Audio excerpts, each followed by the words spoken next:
The guarantee of assured placement with highest salary package. Academic year 2023 to 2024, 100% placement. Admission opens in Saint Mother Teresa Engineering College. அண்மை செய்தியை பார்க்கிறோம்.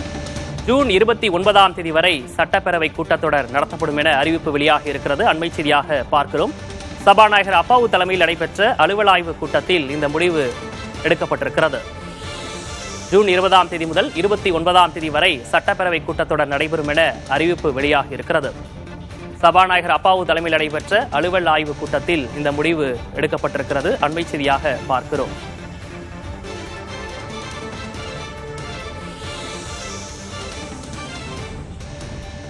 சபாநாயகர் அப்பாவு தலைமையில் நடைபெற்ற அலுவல் ஆய்வு கூட்டத்தில் இந்த முடிவு எடுக்கப்பட்டிருக்கிறது. ஜூன் 20ஆம் தேதி முதல் 29ஆம் தேதி வரை சட்டப்பேரவை கூட்டத்தொடர் நடைபெறும் என சபாநாயகர் அப்பாவு அறிவித்திருக்கிறார். முன்னதாக இன்று அலுவல் ஆய்வு கூட்டம் நடைபெறும். எத்தனை நாட்கள் இந்த சட்டப்பேரவை கூட்டத்தொடரை நடத்துவது என்பது குறித்து அலுவல் ஆய்வு கூட்டம் நடைபெறும் என அறிவிக்கப்பட்டிருந்தது. அந்த அலுவல் ஆய்வு கூட்டத்தில் இந்த முடிவு எட்டப்பட்டிருக்கிறது. இது தொடர்பான கூடுதல் விவரங்களோடு செய்தியாளர் ஸ்டாலின் இணைந்திருக்கிறார். ஸ்டாலின், இந்த கூட்டத்தில் வேற என்னென்ன விஷயங்கள்லாம் பேசப்பட்டது? விக்னேஷ், தமிழக சட்டப்பேரவை கூட்டத்தொடர் ஜூன் 20ஆம் தேதி கூடும் என்று ஏற்கனவே அறிவிக்கப்பட்டிருந்தது. முதலாவதாக பார்த்தோம்னா ஜூன் 24ஆம் தேதி பேரவை கூட்டத்தொடர் தொடங்கும் என்று சொல்லப்பட்டிருந்தது. ஆனால் விக்கிரவாண்டி இடைத்தேர்தல் அறிவிக்கப்பட்ட காரணத்தினால் அதற்கு முன்னதாகவே பேரவை கூட்டத்தொடரை முடிக்கும் வண்ணம் ஜூன் 20ஆம் தேதி அன்று பேரவை கூட்டத்தொடரை தொடங்குவதற்கு முடிவு செய்யப்பட்டது. இந்த நிலையில் எத்தனை நாட்கள் இந்த கூட்டத்தொடரை நடத்துவது என்பது குறித்த முடிவு எடுப்பதற்காக அலுவல் ஆய்வு கூட்டம் சபாநாயகர் தலைமையில் சற்று நேரத்துக்கு முன்பாக நடந்து முடிந்திருக்கிறது.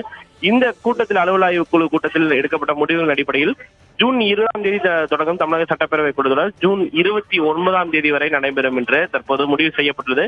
ஜூன் 20ஆம் தேதி காலை 10 மணிக்கு தொடங்கும். அதன் பிறகு ஜூன் 21ஆம் தேதியிலிருந்து மானிய கோரிக்கை மீதான விவாதம் அடுத்த 9 நாட்களுக்கு நடைபெறும் என்று தற்போது முடிவு செய்யப்பட்டிருக்கிறது. காலை 9:30 மணிக்கு காலை வேளையிலும் அதே போல மாலையும் தமிழக சட்டப்பேரவையுடைய அவை கூடும் என்று தற்போது முடிவு செய்யப்பட்டிருக்கிறது. இன்னும் சற்று நேரத்தில் தமிழக சட்டப்பேரவை தலைவர் அப்பாவு செய்தியாளர்களை சந்திக்க இருக்கிறார். எந்தெந்த நாட்களில் எந்தெந்த துறைகளுடைய மானிய கோரிக்கை மீதான விவாதம் நடைபெறும் என்று அந்த செய்தியாளர் சந்திப்பின் மூலமாக அறிவிக்கப்படுவதற்கான வாய்ப்புகள் இருக்குது.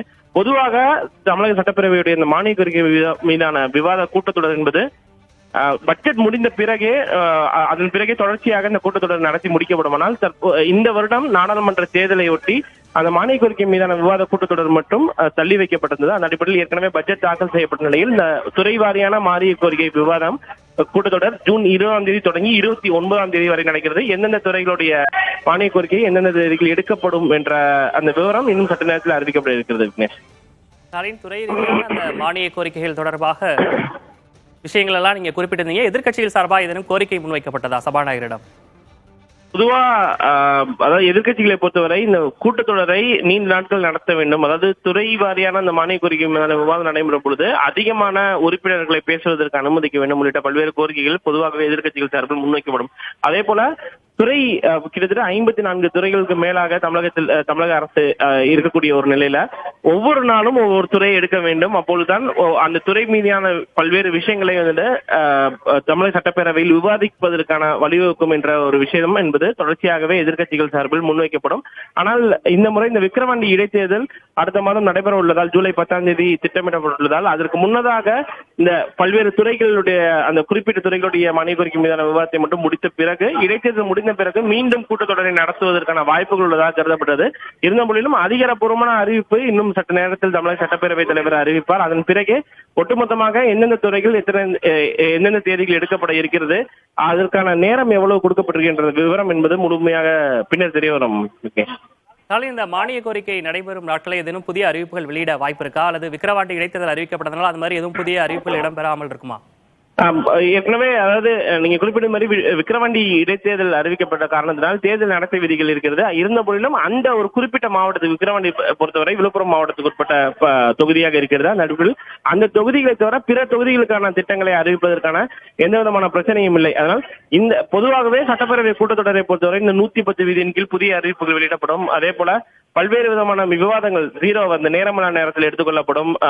பல்வேறு பிரச்சனைகள் தமிழகம் சார்ந்த முக்கிய பிரச்சனைகள் எடுத்துக்கொள்வதற்கான வாய்ப்புகள் உள்ளது. தற்போது காவிரி பிரச்சனை இருக்கிறது. இது போன்ற பல்வேறு விஷயங்கள் தொடர்பான பிரச்சனைகளை எதிர்க்கட்சிகள் எழுப்புவதற்கான வாய்ப்புகள் உள்ளது. அதனால் இந்த கூட்டத்தொடர் நிச்சயமாக சுவாரஸ்யமாக இருப்பதற்கான வாய்ப்புகள் இருக்கிறது. இந்த தேதி தொடர்பான அறிவிப்பு என்பது இன்னும் சற்று நேரத்தில் வெளிவந்த பிறகு பல்வேறு விஷயங்கள் அதன் பின்னர் தெரிய வருவதற்கான வாய்ப்புகள் இருக்கிறது. விக்னேஷ், உங்களுடைய விரிவான விவரங்களுக்கு நன்றி Stalin. The guarantee of assured placement with highest salary package. Academic year 2023 to 2024, 100% placement.